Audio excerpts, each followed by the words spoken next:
Merci de nous rejoindre sur Radio J. C'était il y a un mois. 3 jeunes adultes interpellés par la DGSI, la Direction Générale de la Sécurité Intérieure, alors qu'ils se préparaient à commettre un attentat à la mairie de Poitiers. Mis en examen, placés en détention provisoire, une interpellation qui porte à 9 le nombre d'attentats déjoués l'an dernier selon la DGSI. Et oui, 10 ans après la double attaque contre Charlie Hebdo et l'hypercachère de la Porte de Vincennes, la France vit toujours sous la menace terroriste. Et pour en parler, nous sommes avec le criminologue Xavier Roffer, expert reconnu en matière de sécurité et de terrorisme également. Bonjour Xavier. Bonjour Ilana. Merci d'être avec nous et bonne année à vous. D'abord, bonne année 2025, malgré cette actualité toujours très difficile. On vous souhaite évidemment le meilleur. Alors, journée très particulière, ce 7 janvier, 10 ans après les attentats de 2015. Est-ce que vous avez le sentiment que la France a su tirer toutes les leçons nécessaires ou est-ce qu'il y a encore des angles morts finalement dans notre approche sécuritaire ? Je vais vous répondre, mais d'abord un souvenir. Le jour de l'attentat de l'hypercachère, j'étais dans vos locaux, par le plus grand des hasards bien sûr, avec Michel Zerbib, et nous avons vécu en direct toute cette attaque depuis chez vous. Et Michel avait sa fille dans un établissement scolaire pas très loin. Oui. Et par bonheur, comme j'avais des amis sur le terrain, pas du côté terroriste, bien sûr, j'ai pu le rassurer sur le sort de sa fille. Et donc, c'est un souvenir émouvant. C'est vrai. C'est vrai que Radio J se trouvait justement à la frontière entre Charlie Hebdo et le Bataclan. Donc, on était vraiment dans le quartier à l'époque. Ah, exactement, boulevard Richard Lenoir. Donc, ce que je voulais vous dire, c'est la chose suivante. Depuis les attentats en question, depuis la grande période d'attentats djihadistes de 2015-2017, tout a changé. Le monde n'est plus le même. Si quelqu'un avait été mis en catalepsie à l'époque et se réveillait maintenant, il ne comprendrait plus rien au monde tel qu'il est aujourd'hui. Un seul cas. L'homme qui aujourd'hui dirige à Damas, celui dont le nom de guerre est Abu Mohamed al-Joulani et dont le nom est Ahmad al-Shareh, qui est un ancien cadre important de l'État islamique et ultérieurement, il avait changé d'équipe. Il s'était rapproché d'Al-Qaïda, puis d'un groupe terroriste opérant au nord de la Syrie. Cet homme-là, qui voici peu était peut-être un des organisateurs et des commanditaires d'attentats à l'étranger du style de ceux qui nous ont frappés, aujourd'hui, il a une jolie cravate et il reçoit des dirigeants, toujours sa barbe certes, mais il reçoit des dirigeants du monde entier, et y compris même de l'Union européenne, même si ça ne va pas jusqu'à ce qu'il serre la main à la pauvre ministre allemande de l'Intérieur. Mais en tout cas, la situation a radicalement changé. Et donc, c'est dans ce contexte-là qu'il faut bien différencier. Allez-y. D'une part, le micro-terrorisme, c'est-à-dire celui d'individus qui, étant soumis à des influences,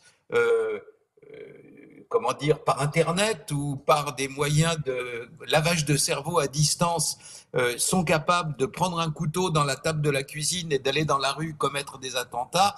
Et les attentats majeurs du style de ceux des terrasses à Paris ou de l'attentat à l'aéroport de Bruxelles ou de l'attentat dans les rues de Barcelone, ces grands attentats, rappelons-nous que ceux de Paris et Bruxelles avaient mobilisé au total plus de 150 individus opérant à 4000 km de distance depuis le fin fond de la frontière irako-syrienne jusqu'à la banlieue de Bruxelles et à la banlieue de Paris. Ces grands attentats-là sont devenus beaucoup plus difficiles à commettre. Il est naturellement impossible de commettre ces grands attentats sans avoir affaire à de la téléphonie, à de l'Internet, à des communications à distance, et ça laisse des signes, c'est-à-dire qu'on a réussi à repérer les signaux précurseurs. Donc c'est plus difficile. Reste ce dont vous m'avez parlé, c'est-à-dire des individus qui se coalisent à 2-3 ou même tout seuls avec une influence derrière eux et qui sont capables de passer à l'acte. Ce sont des actes de micro-terrorisme aujourd'hui. Tout à fait. Ce sont des menaces inspirées, donc des individus qui agissent pas forcément en lien avec des organisations terroristes. Ce type de terrorisme est plus difficile justement à contrer et à anticiper ? Évidemment.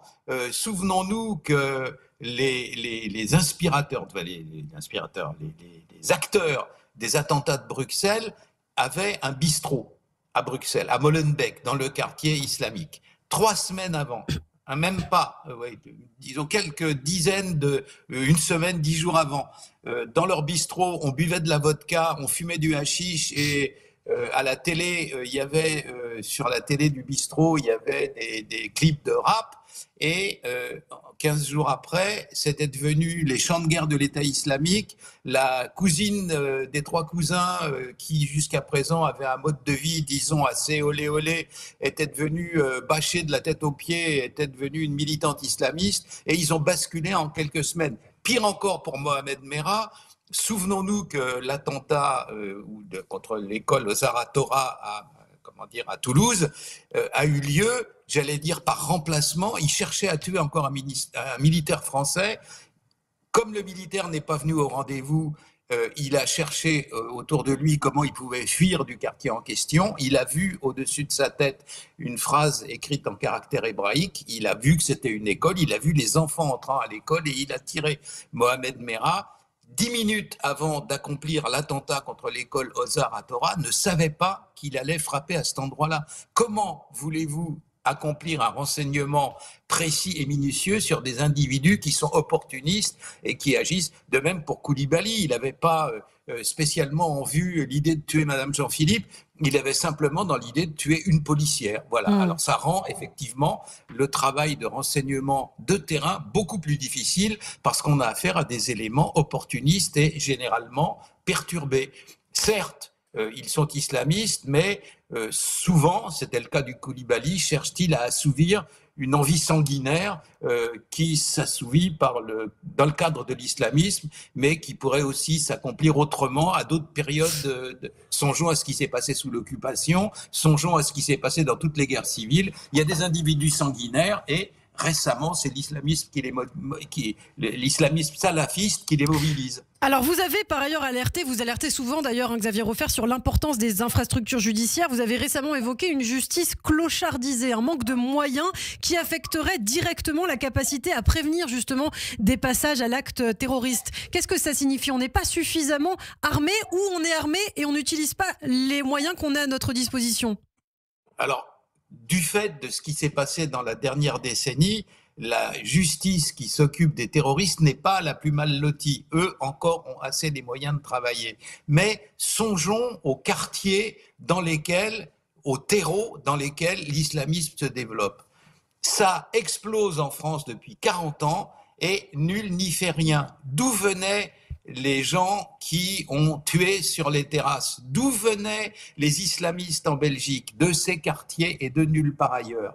J'ai repris des archives récemment. Le 17 juillet 1983, le secrétaire général de l'Élysée avertissait François Mitterrand du fait qu'il y avait maintenant des quartiers à problème. Il en comptait à l'époque, 1983, 22. Il y en a 1400 aujourd'hui.